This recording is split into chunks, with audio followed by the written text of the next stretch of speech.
L'île de la Réunion se distingue par ses récifs coralliens, un des écosystèmes les plus riches de la planète. Mais depuis peu, l'ARVAM, l'Agence pour la recherche et la valorisation marine, a découvert une algue invasive qui pourrait menacer les coraux de la Réunion. Quelle est cette algue? Comment se reproduit-elle? Quels sont les risques pour les récifs coralliens? Autant de questions que le programme Cyprolif tente de résoudre. L'algue qu'on va étudier, qui s'appelle Asparagopsis, elle n'avait jamais été décrite avant globalement dans les récifs de la Réunion. Et en fait, c'est dans le cadre du programme Cyprolif qu'en 2010, sur ce site, a été observée la première prolifération de cette algue rouge. Donc en fait, on est un peu perturbé encore par la capacité à définir qu'à tel endroit, dans telles conditions, cette algue va pouvoir se développer.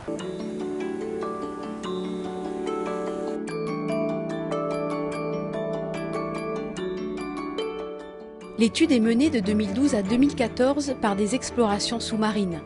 Aujourd'hui, Harold Cambert et Jean-Pascal Code sont sur le site de Saint-Leu, la zone du suivi où l'algue est la plus présente. Ils expérimentent avec un drone la possibilité de repérer cette algue rouge vue du ciel.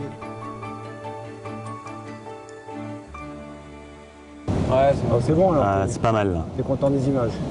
Ouais, je pense que c'est... Alors ce que je te propose, c'est que nous on va aller dans l'eau, on va dérouler le décamètre blanc sur une longueur là, d'accord? Et le but c'est qu'à ce moment-là, on va essayer de recoller les images en fonction du décamètre pour avoir une idée de la superficie de la zone. D'accord? Et moi je fais des photos en même temps sous l'eau de... Pour l'instant, on l'a trouvé essentiellement dans les lagons, ici à Saint-Leu. Donc on peut penser que le point de départ de l'installation d'Asparagopsis se fait à Saint-Leu. Et la question est de savoir si cette algue est en train de se développer, de proliférer au détriment des coraux.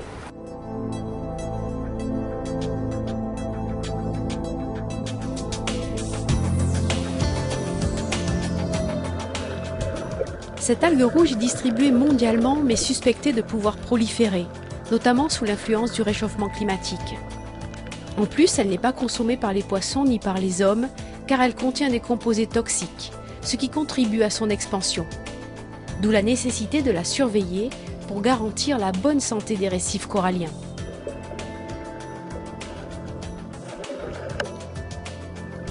Aujourd'hui, à la fin du programme, l'Asparagopsis est intégré dans le réseau de surveillance ReefCheck réunionnais. Mathilde Facon accompagne Jean-Pascal pour installer la station. Par transect.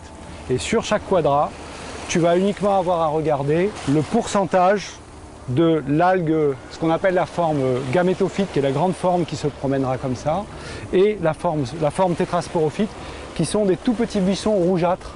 Et en fait, c'est la même espèce d'algue.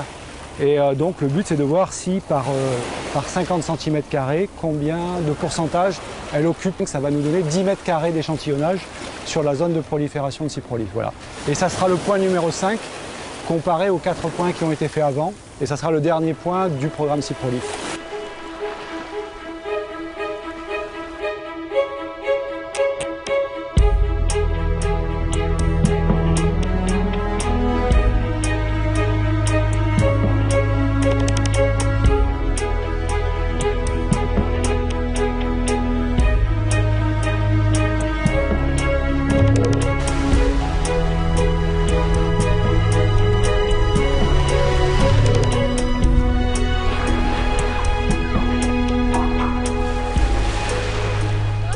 On a à peu près combien 20% dans le recouvrement. En moyenne, 15-20%, ouais.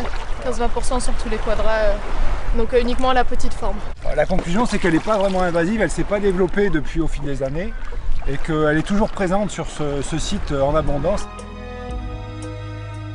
Si le réchauffement climatique est aujourd'hui une menace confirmée pour la santé des récifs coralliens, il est important que les espèces invasives, comme cette algue rouge, ou encore les maladies des coraux, soient intégrées dans les réseaux de surveillance, notamment ceux des aires marines protégées.